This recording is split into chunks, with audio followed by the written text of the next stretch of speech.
اعوذ باللہ من الشیطان الرجیم بسم اللہ الرحمن الرحیم وقالوا قلوبنا غلف، اور یہودی کہتے ہیں ہمارے دلوں پر تو غلاف چڑھے ہوئے ہیں۔ یہ مضمون بار بار آئے گا سورۃ المائدہ میں، سورہ نساء میں۔ مسلمانوں کو بھی کہتے تھے کہ آپ جتنا مرضی قرآن پڑھ لو ہم پہ اثر نہیں کرے گا، ہم بڑے پکے ہیں اپنے عقیدے میں۔ یہاں بھی لوگ کہتے ہیں نا کہ اسی تے اپنا بابیاں دا عقیدہ نہیں چھڑنا، تسی جو مرضی کر لو اسی پکے ہیں۔ اچھا، یہ ہمیں کہہ رہے ہوتے ہیں قرآن اور حدیث پڑھنے کے اوپر، حالانکہ یہ دیکھنا چاہیے کہ اگر تم بابوں کے ساتھ پکے ہو تو بابے قرآن اور حدیث پہ ہوتے ہیں نا۔ حتیٰ کہ یہودیوں کے بارے میں آتا ہے وہ کانوں میں انگلیاں رکھ لیتے تھے اور کہتے تھے اے نبی تمہاری بات سے ہمارے کانوں میں سکل آتا ہے، ہمارے کان بہ رہے ہیں تمہاری بات سننے سے۔ ہم اپنے عقیدوں میں پکے ہیں۔ آج اگر مسلمان کا بھی یہی ایٹیچیوڈ ہو، سر ویڈیو ریکارڈڈ ہے باپا جانی کی، انہوں نے کہا ہے میرے کان بہ رہے ہیں، آنکھیں اندھی ہیں، ہر اس بات کو سننے سے جو ہمارے بزرگوں کے خلاف ہو۔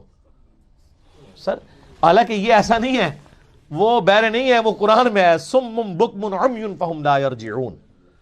کس وجہ سے؟ ختم اللہ علی قلوبہم وعلی سمعہم وعلی ابصارہم، اللہ نے ان کو سیل کر دیا ہے، ان کی آنکھوں کو، کانوں کو، بہ رہے ہیں، گونگے ہیں، اندھے ہیں، اور ہدایت نہیں پائیں گے۔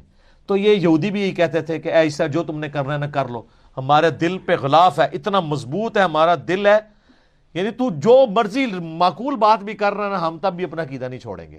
یہاں بھی لوگ یہی کر رہے ہوتے ہیں نا کہ جی پوری بخاری گزار دو ہمارے اوپر سے، کوئی فرق نہیں پڑے گا، ٹھیک ہے۔ تو یہ کس کو دھوکہ دے رہے ہیں؟ اپنے آپ کو۔ یہاں پہ اللہ فرما رہا ہے، اللہ تعالیٰ پھر آپ کو پتہ ہے وہ تو پھر وہ کتابوں کا خدا تو اور ہے نا۔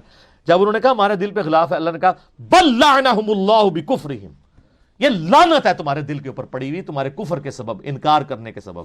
لعنتی ہو، یہ کہتے ہو کہ بات نہیں اثر کرتی، اصلی مار پئی ہے تو انہوں اللہ دی، لعنتی ہو چکے ہو۔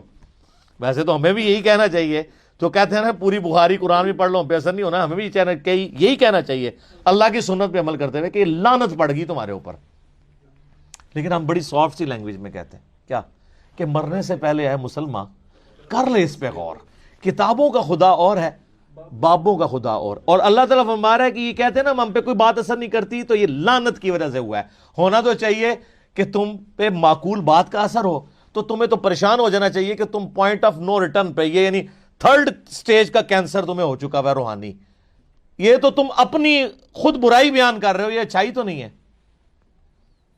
فَقَلِيلًا مَا يُؤْمِنُونَ، بہت کم لوگ ہیں جو ایمان رکھتے ہیں۔